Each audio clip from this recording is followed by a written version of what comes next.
Hi children, today we will learn the 10th class 6th unit.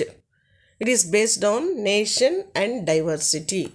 భిన్నత్వంలో కూడినటువంటి ఐకమత్యంతో ఉన్న జాతి గురించి నేర్చుకుంటాం. A reading my childhood, B reading A plea for India, C reading unity in diversity. ఈ మూడు నేషన్ అండ్ డైవర్సిటీ మీద ఇవ్వబడినవే. భిన్నత్వం ఏకత్వం ఎలా ఉందో చూపించేటువంటి పాఠాలు. Okay children, come. Nation diversity. See nation diversity. Nation జాతి, డైవర్సిటీ మీన్స్ భిన్నత్వం. భిన్నత్వంలో ఐకమత్యం కలిగిన జాతి మనది భారత జాతి. Look at the picture and answer the questions follow. ముందు చూడండి ఈ పిక్చర్ని. ఈ పిక్చర్ అంతా బాగా జాగ్రత్తగా చూడండి. చూసి మరి మనం సమాధానాలు రాయాలి. ఇక్కడ అడుగుతున్న క్వశ్చన్ ఏంటి చూడండి. What does the picture signify? ఈ పిక్చర్ మీకు సిగ్నిఫై అంటే ఏం సూచిస్తుంది? ఈ పిక్చర్లో elder people are playing cricket. Which religion they belong to? Come on, tell me. One man is Muslim, another one is Hindu. So without caste discrimination or religious discrimination, these people are playing together. అంటే భిన్న సంస్కృతులు, భిన్న జాతి, భిన్న మతం అయినప్పటికీ కూడా వీళ్ళు ఒక కుటుంబంలాగా ఐకమత్యంతో ఆనందంగా గడుపుతున్నారని మనకు అర్థమవుతుంది.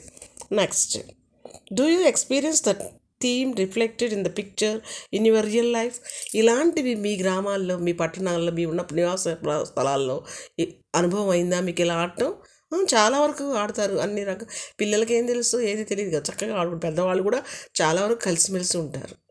చాలా మ్యాక్సిమం మన భారతదేశం భిన్నత్వంలో ఏకత్వం పేరుంది. ఇక్కడ మీకు ఇంక చిన్న మాట అడిగాడు. If not, what may be the possible reason for this? ఒకవేళ ఇలా అన్ని రకాల వాళ్ళు కలిసి ఐకమత్యంగా లేకపోతే, అలా లేకపోవడానికి కారణం కూడా మనల్ని రాయమంటున్నాడు.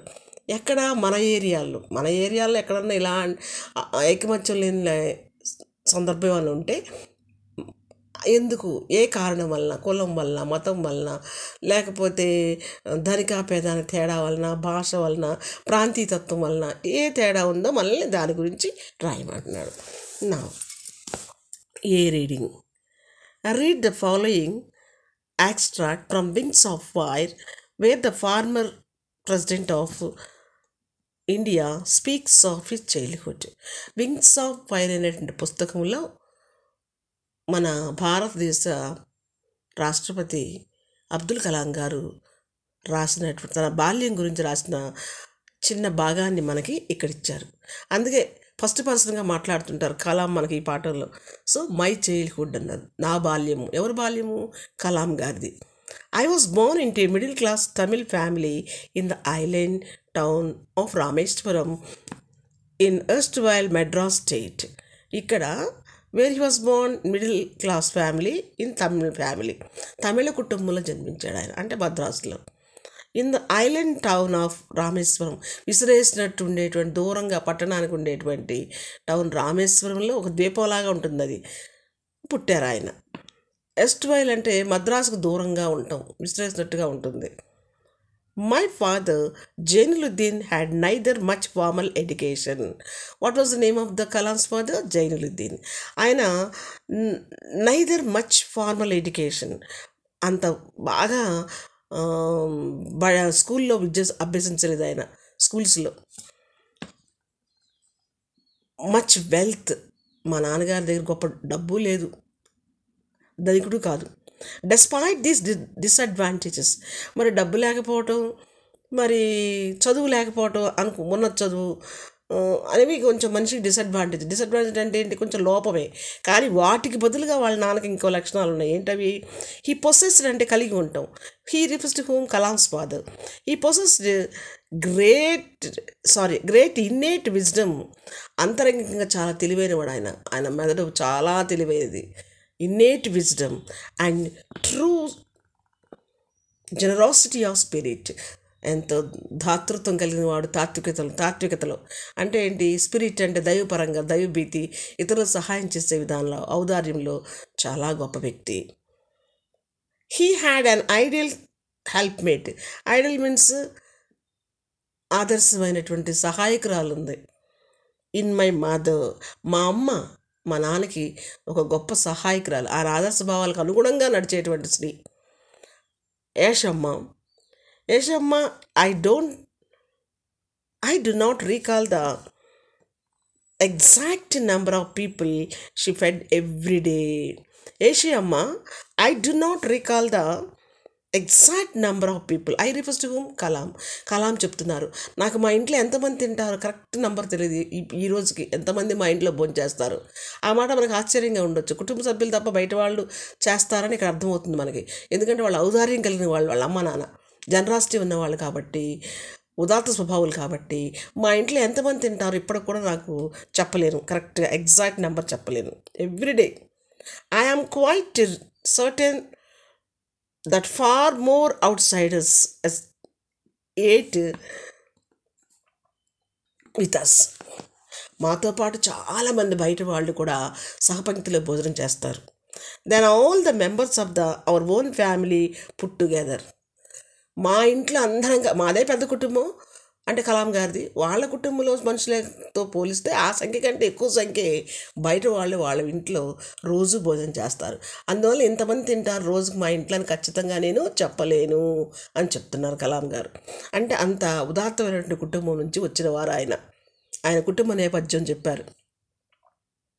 I was one of the children, a short bye. One of the children అంటే నేను మా అమ్మ నాన్నలకు ఉన్న వాళ్ళ కొడుకుల్లో ఒకడిని. మా అమ్మ జన్మించినటువంటి కొడుకుల్లో నేను ఒకడిని. I am one of the children, a short boy with a rather undistinguished looks. పొట్టిగా ఉంటాను, చూడటానికి అంత బాగుండు, అన్డిస్టింగ్విష్డ్, అంత గుర్తుంచుకోదగిన పోలికేం కాదు నాది. Born to tall handsome parents. అందమైనటువంటి ఎత్తుగా ఉండే తల్లిదండ్రులకి పుట్టినటువంటి కొడుకుని నేను. నా ఆకారం పొట్టిగా ఉంటుంది, అంత కూడా అందంగా కూడా ఉండదు నేను. We lived in our ancestral house. Ancestral means తాతల నుంచి వచ్చినటువంటి ఇంట్లో ఉంటారు, తాతల నుంచి సంక్రమించిన ఇంట్లో. Ancestral house which was built in the middle of the 19th century. 19th century మధ్యలో కట్టబడింది. విచ్ అంటే హౌస్. 19th centuryలో కట్టబడబడింది. మా తాతల తరం ఉంటున్న ఇంట్లో ఉంటాం మేము.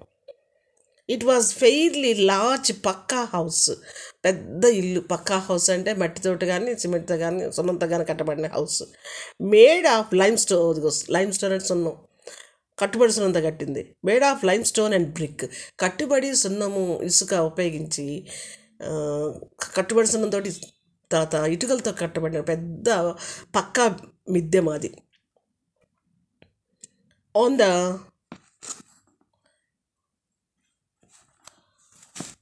Mask street in Rameswaram. మా ఇల్లు మాస్క్ ఉన్న బజార్లో ఉంటుంది, రామేశ్వరంలో. My austere father used to avoid all inessential comforts. Austere father అంటే ఆదర్శ భావాలు కలిగినటువంటి మా నాన్న. Austere father used to avoid all the inessential comforts. పనికిరాని అంటే లగ్జరీస్ లేవు మా దగ్గర. మా నాన్న మాకు లగ్జరీ జీవితం అలవాటు చేయలేదు. మాకు విలాసవంతమైన జీవితాలు అవాయిడ్ చేశారు మా నాన్నగారు. So comforts, luxuries, however all necessities were provided for. అన్ని ఏర్పాట్లు చేయబడతాయి. మేము బతకడానికి కావాల్సిన ఏ విధమైన ఇబ్బంది లేనటువంటి సౌకర్యాలు మా ఇంట్లో ఉన్నాయి, కానీ లగ్జరీస్ మాత్రం మా నాన్నగారు ఖరీదైన విలాసవంతమైన జీవితాలకు మాత్రం అలవాటు చేయలేదు, అవాయిడ్ చేశారు ఆయన దాన్ని. In terms of food, medicine or clothes. తిండికి, బట్టకి, మందులకి లోపం లేదు మాకు. హాయిగా గడిచిపోతుంది. విలాసవంతమైన జీవితం గడపలేదు కానీ మేము, మా నాన్న రెస్ట్రిక్ట్ చేశారు, కానీ మిగతాకి ఏ విధమైన డోకా లేదు మాకు. ఇన్ఫ్యాక్ట్ ఇంతెందుకు వాస్తవానికి చెప్పాలి అంటే I would say mine was a very secure childhood. నేను చాలా మంచి కుటుంబంలో పెరిగానని చెప్పవచ్చు. సెక్యూర్ చైల్డ్హుడ్, చాలా చక్కని బాల్యంలో జీవించాను మా కుటుంబంలో. బోత్ మెటీరియల్లీ అండ్ ఎమోషనల్లీ, భావపరంగా భావోద్రేక పరంగా మా అమ్మ మా నాన్న చాలా గొప్పవాళ్ళు కాబట్టి వాళ్ళ నుంచి నాకు ఆ లక్షణాలు పుణిపుచ్చుకున్నాను. అలాగే మెటీరియల్ అంటే బ్రతకడానికి కావాల్సినటువంటి నిత్యావసరాలు కూడా కొదవ లేకుండా హాయిగా పెరిగానని చెప్పవచ్చు. సెక్యూర్, ఎటువంటి నిశ్చింతతో చక్కగా ఎటువంటి భయం లేకుండా ఎటువంటి ఇబ్బంది పడకుండా సెక్యూర్ చైల్డ్గా మా కుటుంబంలో పెరిగానని నేను చెప్పగలను అని తన కుటుంబాన్ని గురించి కలాం గారు ఎంతో చక్కగా వివరించారు. నెక్స్ట్ ఈ 2 పారాగ్రాఫ్స్లో కలాం యొక్క ఇల్లు ఎక్కడుందని, కలాం గారి యొక్క బాల్యము, వాళ్ళ పేరెంట్స్ ఎలాంటి వాళ్ళో వివరించారు. చూడండి, ఇక్కడ చూడండి అన్ని రకాల వాళ్ళు ఉన్నారు. ఇక్కడ గమనించండి మీరు, మనం చదివేటప్పుడు వస్తుంది ఇప్పుడు ఇది.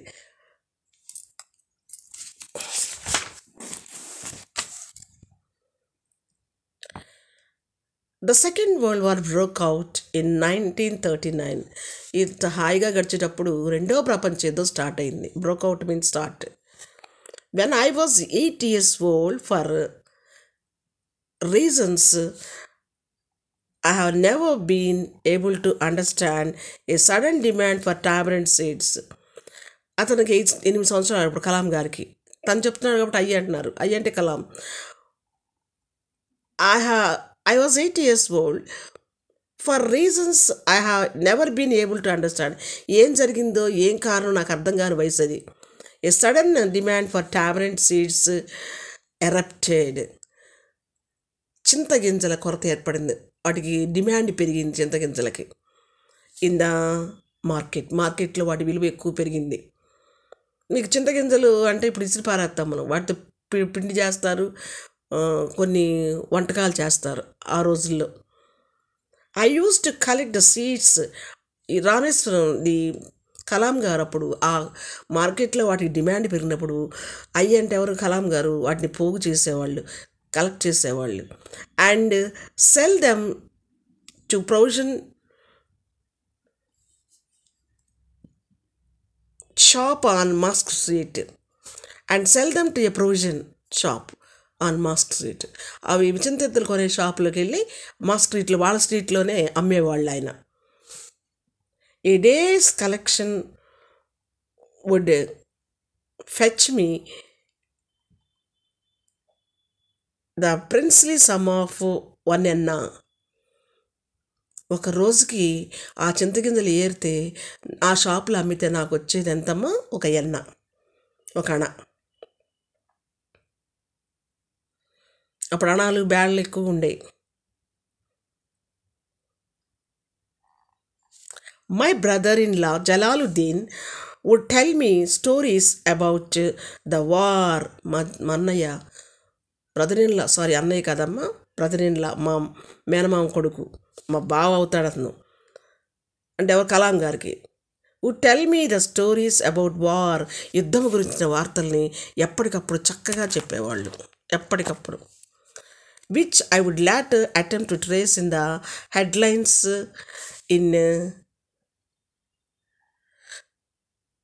డినామినీ. అంటే పేపర్లు హెడ్లైన్స్కి వచ్చాయి. ఆయన చెప్పినవన్నీ హెడ్లైన్స్గా వచ్చాయి తర్వాత. అవర్ ఏరియా బీయింగ్ ఐసోలేటెడ్, మాది చెప్పా ఆల్రెడీ, కలాం గారు ఉండే ఏరియా మద్రాస్ సిటీకి యూసేటట్టు దీపంలాగా, was completely unaffected by the war. మాకు యుద్ధం ఏమీ ప్రభావం చూపించలేదు మా గ్రామం మీద. But soon India was forced to join the Allied forces and something like a state of emergency was declared. మరి ఎమర్జెన్సీ డిక్లేర్ చేయబడింది భారతదేశంలో. మాకైతే పెద్ద ఎఫెక్ట్ లేదు, కానీ భారతదేశం మొత్తం కూడా ఏం డిక్లేర్ చేయబడింది, ఎమర్జెన్సీ.